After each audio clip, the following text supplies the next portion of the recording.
ओम श्री गुरुवे नमः।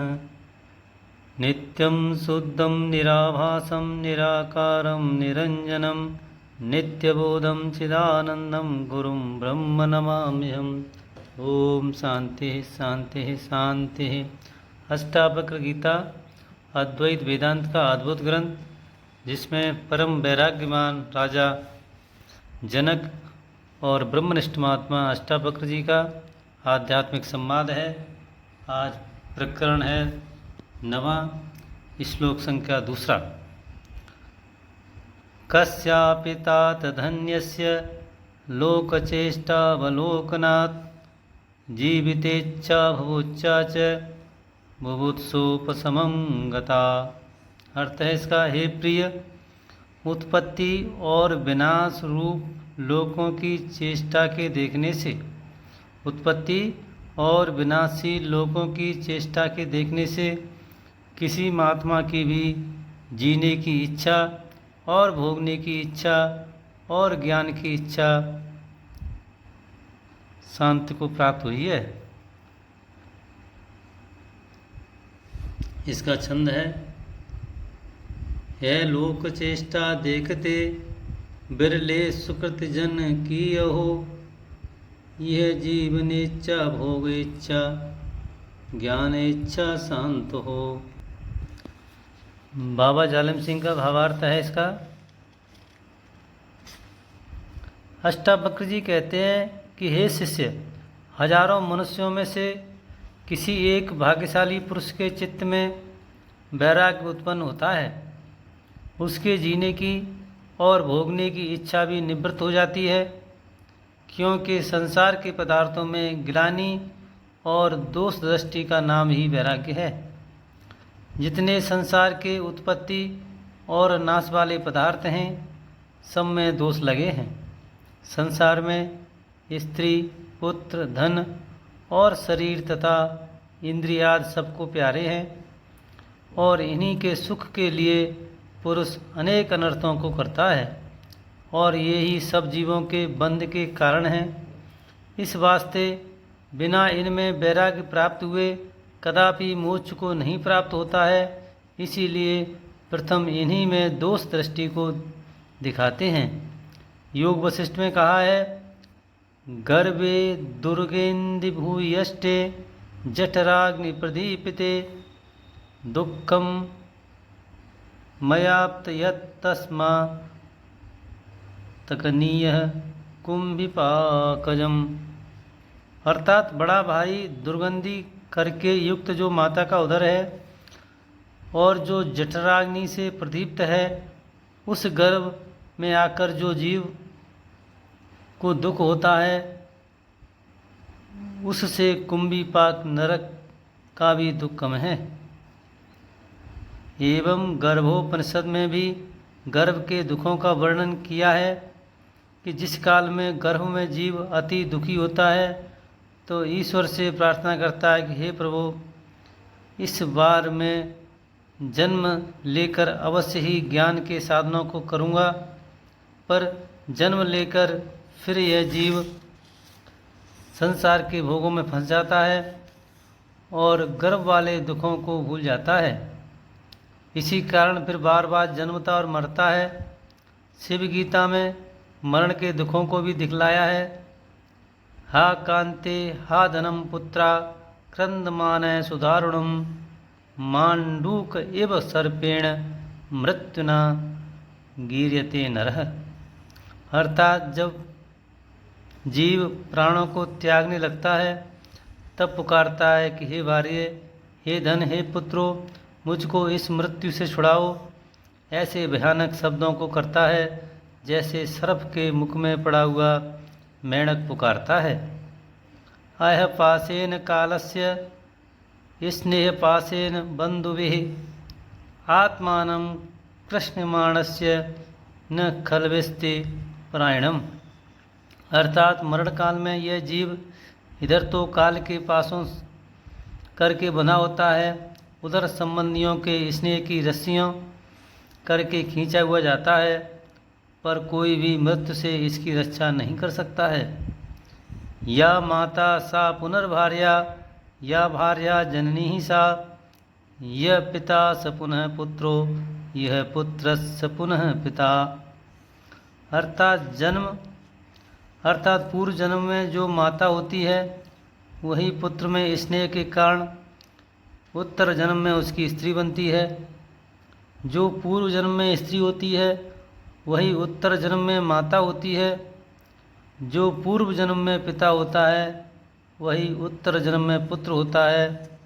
जो पूर्व जन्म में पुत्र होता है वही उत्तर जन्म में पिता होता है। एको यथा व्रजते कर्म पुरः सर्वयं विश्राम वृक्ष सदृश खलु जीवलोकः, साय साय वास वृक्षम समेतः प्रहतः प्रातस्तेन तेन प्रयान्ति। जैसे सायंकाल में इधर से उधर पक्षी उड़कर एक ही वृक्ष पर रात को विश्राम के लिए इकट्ठे हो जाते हैं और प्रातःकाल में सब इधर उधर उड़ जाते हैं, वैसे ही इस संसार रूपी वृक्ष में सब जीव कर्मों के वश होकर इकट्ठे हो जाते हैं। फिर प्रारब्ध कर्म के भोग के पूरे होने पर सब अकेले अकेले होकर चले जाते हैं। कोई भी स्त्री पुत्र धन आदि इसके साथ नहीं जाते हैं और न साथ आते हैं। इस तरह विचार करके इनमें मोह को कदापि न करे। एवं देवी भागवत में सुखदेव जी ने स्त्री के संबंध में दोष दिखाए हैं। नरस्य बंधुनार्ताय श्रृंखला स्त्री प्रकीर्तिता, लोहबद्धोपि मुच्येत स्त्री बद्धो नैव मुच्यते। पुरुष के बंधन का हेतु स्त्री को ही बेड़ी रूप से कहा है। एवं लोहे की बेड़ी से बंधा हुआ पुरुष छूट जाता है, परंतु स्त्री के स्नेह रूपी पास से बंधा हुआ पुरुष कदापि नहीं छूट सकता है। इसी पर एक दृष्टांत देते हैं। एक लड़का बाल्यावस्था में सन्यासी हो गया। जब जवान हुआ तब तीर्थ यात्रा के लिए जाता था। रास्ते में उधर से एक बारात आती थी। वह सन्यासी खड़ा हो गया और उसने पूछा, यह क्या है? लोगों ने कहा, यह बारात है। यह जो लड़का घोड़ी पर सवार है इसकी शादी एक लड़की से होगी। तब उसने पूछा, फिर क्या होगा? तो कहा, जब इसकी स्त्री इसके घर में आवेगी तब दोनों आपस में विषयानंद को प्राप्त होंगे, फिर स्त्री के लड़के पैदा होंगे। इतना सुनकर सन्यासी चला गया। रास्ते में एक कुएं पर छाया में सो रहा। तब उसने स्वप्न देखा कि मेरी शादी हुई है, स्त्री आई है और मैं उसके साथ सोया हूँ। उस स्त्री ने कहा, थोड़ा सा पीछे हटो। जब वह हटने के लगा तो वह धम्म से कुएं में गिर पड़ा। गिरने की आवाज़ को सुनकर लोग दौड़कर कहने लगे कि किसने तुझको कुएं में गिरा दिया? उसने कहा, स्वप्न की स्त्री ने मुझको कुएं में गिरा दिया है। न मालूम जागृत की स्त्री पुरुषों की क्या दुर्दशा करती होगी। तात्पर्य यह है कि विवेक के लिए स्त्री साक्षात नरक का कुंड है। तात्पर्य यह है कि विवेकी के लिए स्त्री साक्षात नरक का कुंड है। आगे इसमें एक प्रश्नोत्तर है। हे भगवान, कर्मकांडी कहते हैं कि जिसके पुत्र नहीं है उसकी गति भी नहीं होती है। इस वास्ते एन केन उपाय करके पुत्र उत्पन्न करना चाहिए, ऐसा देवी भागवत में लिखा है। इसका उत्तर है, हे प्रियदर्शन, यह जो तुमने कहा है कि अपुत्र की गति नहीं होती, वह गति शब्द का क्या अर्थ है? गति शब्द का अर्थ मोक्ष करते हो व दोनों लोकों का सुख करते हो। यदि गति शब्द का अर्थ मोक्ष करो तो सब पुत्रों वालों की मुक्ति होनी चाहिए और मनुष्य पशु आदि सभी ज्ञान के बिना ही मुक्त हो जाएंगे। सुखदेव वामदेव आदि की मुक्ति शास्त्रों में लिखी है, न होनी चाहिए, क्योंकि उनके कोई पुत्र नहीं था। इसलिए पुत्र से गति कहने वाले वाक्य अर्थवाद रूप हैं। लोगों ने पुत्र के संबंध में बड़े दुख उठाए हैं। राजा दशरथ ने राम जी के वियोग में प्राणों को त्याग दिया था।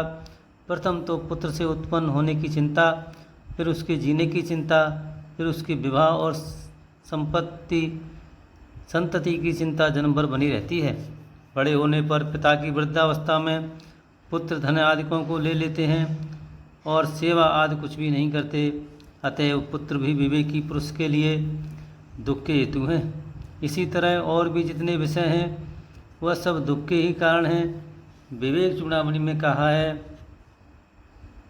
विषया साम महापाशात यो विमुक्त है सदुच्यतयात् स एक कल्पते मुक्ते नान्ये षट शास्त्र वेदिनः। अर्थात स्त्री पुत्र धनादि विषय महान पास हैं जिनका त्यागना अति कठिन है। जो पुरुष उन पासों से रहित है वही मुक्ति का अधिकारी है। दूसरा, षट शास्त्रों का जानने वाला पुरुष भी मोक्ष का अधिकारी नहीं है। इसी प्रकार अष्टावक्र जी कहते हैं कि संपूर्ण विषय वासनाओं से रहित संसार में लाखों में कोई एक वैराग्यवान जीवन मुक्त कहा जाता है। इसी को ब्रह्मनिष्ठ महात्मा भोले बाबा ने छंद में प्रस्तुत किया है। संसारियों की दुर्दशा को देख मन में शांत हो। संसारियों की दुर्दशा को देख मन में शांत हो। मत आस का हो दास तू, मत आस का हो दास तू, मत भोग सुख में भ्रांत हो। निज आत्म सच्चा जानकर, निज आत्म सच्चा जानकर बाणा जगत का फोड़ दे। अपना पराया मान कर ममता अहमता छोड़ दे।